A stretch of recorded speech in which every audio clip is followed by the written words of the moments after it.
যুদ্ধ বলে ব্যাপারটা অবশ্য পৃথিবীতে নতুন নয়।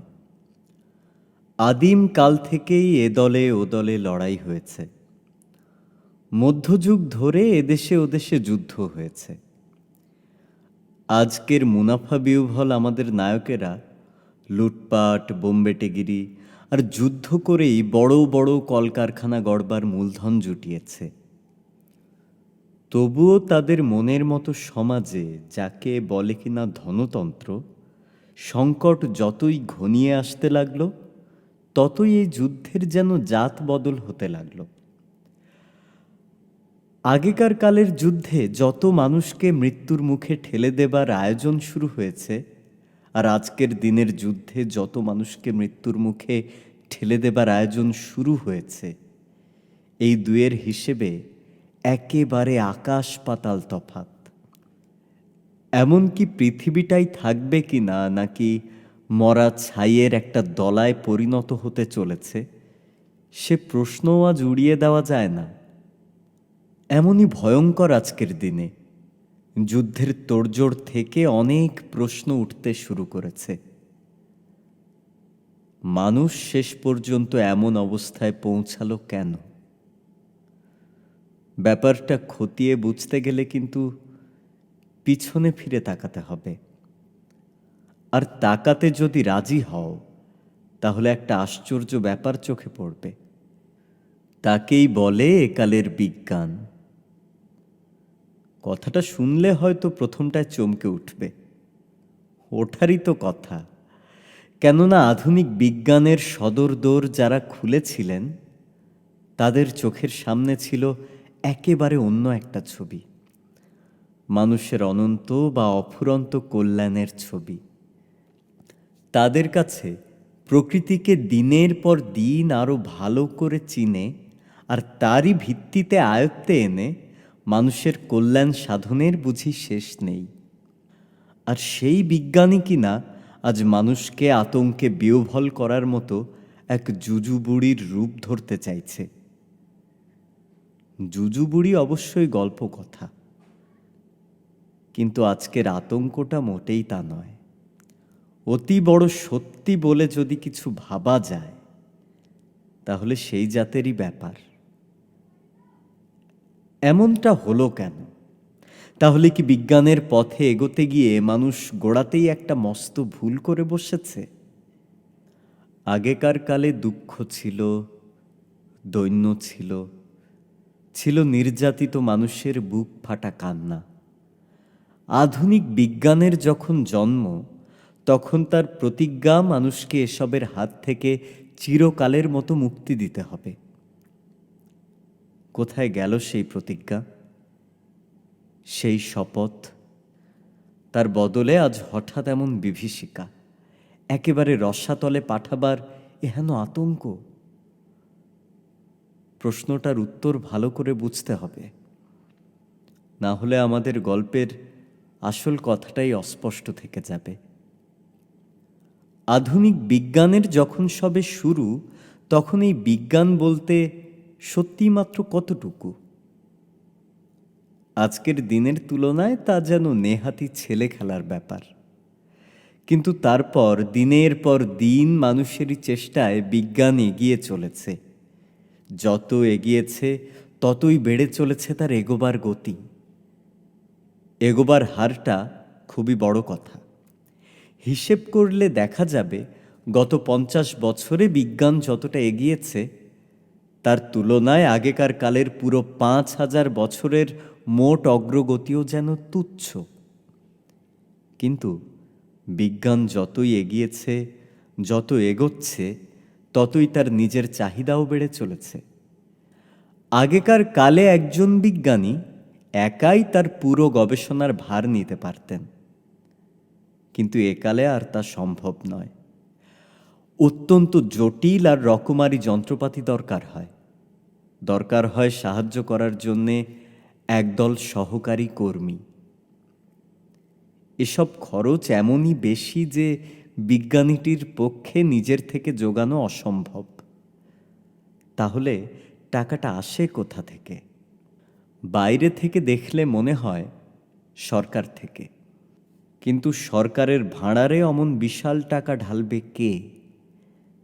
খাজনা টাজনা বাবদ সরকারের যা আয়, তাছাড়াও ঢের ঢের টাকা দরকার। কোথা থেকে আসবে বিজ্ঞানের গবেষণার জন্যে বাড়তি বিশাল টাকাটা? কোটিপতিদের কাছ থেকে ছাড়া অমন কোটি কোটি টাকা পাবার আর কি উপায়?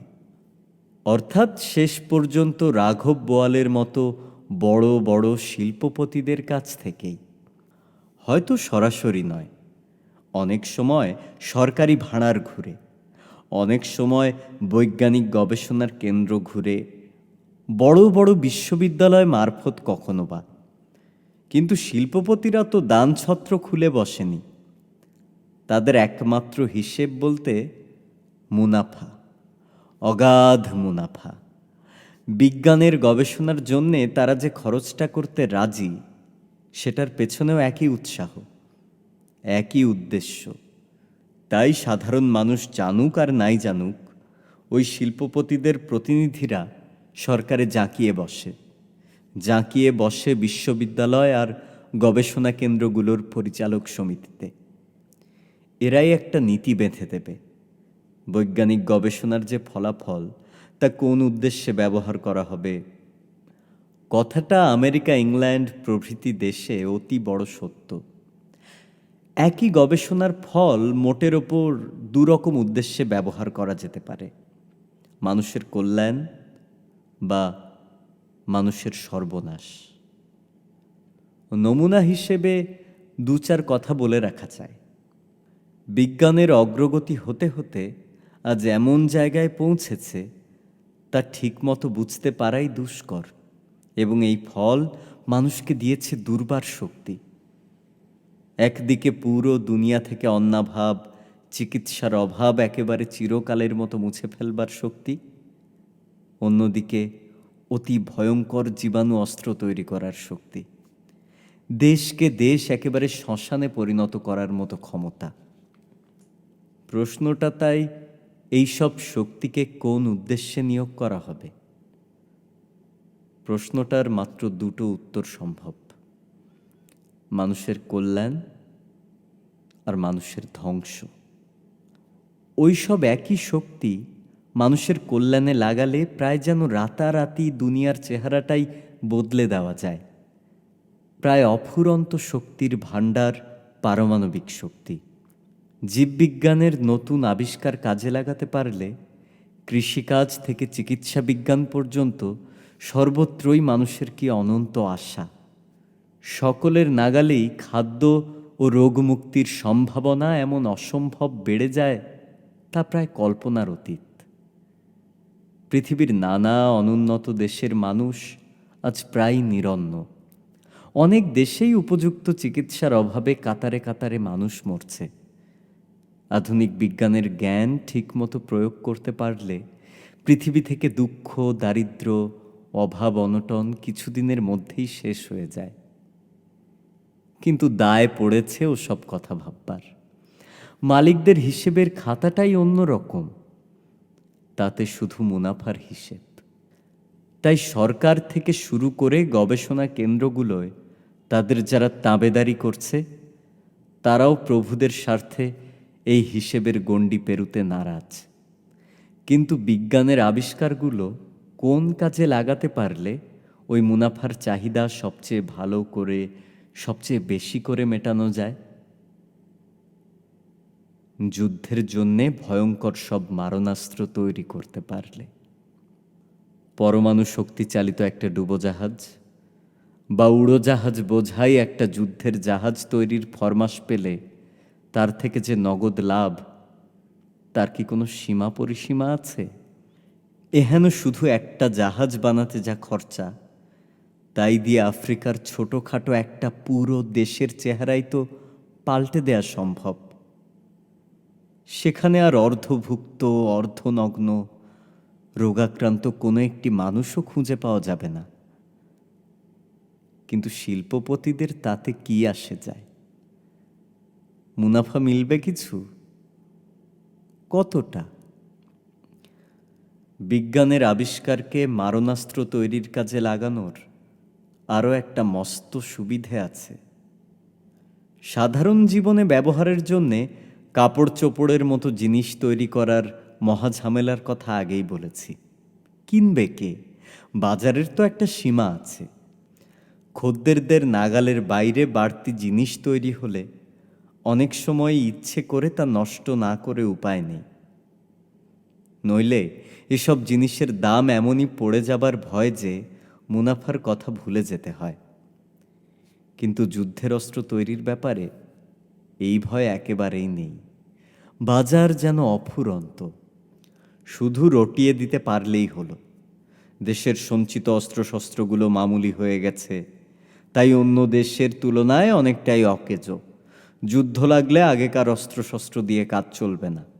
ব্যাস, এই কথাটি রটিয়ে দেওয়া মাত্রই দেশের সাধারণ লোকের মধ্যে থেকেই সরকারের ওপর চাপ সৃষ্টি হবে। বাতিল করো ওই সব মামুলি অস্ত্র, আধুনিক অস্ত্র তৈরি করার জন্যে নতুন ফরমাশ দেওয়া হোক। কথাটা কায়দা মাফিক রটাবার একটা সহজ উপায়ও আছে।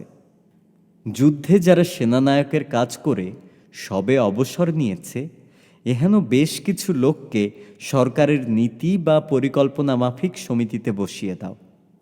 অমন অভিজ্ঞ লোকের পরামর্শে সাধারণ মানুষ বরং খুশি হবে।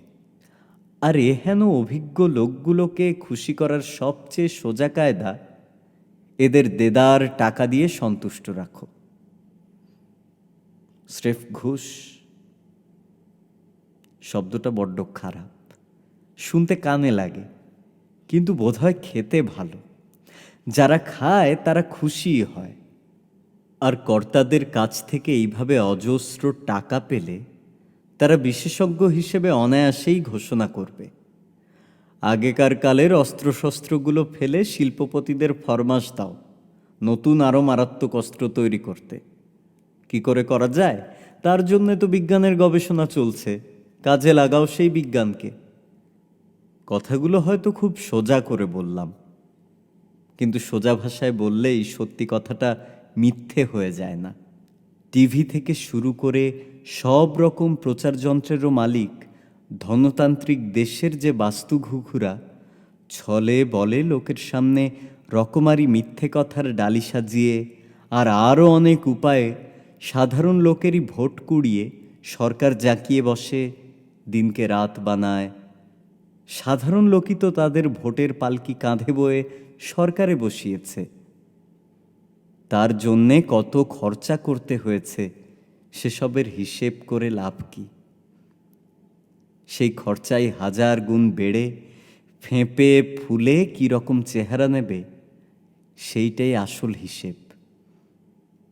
পারলে লাগাও যুদ্ধ, যুদ্ধ লাগাতে না পারলেও একটা গেল গেল রব তো তোলা যায়। ওই বুঝি শত্রুর পাল এলো বলে, তাকে যুদ্ধ বলে না, বলে ঠান্ডা যুদ্ধ। অনেক সময় ওতেই চলে, সাপও মরে লাঠিও ভাঙে না। যুদ্ধের আয়োজন করতে করতেই পাহাড় প্রমাণ মুনাফা জোটে।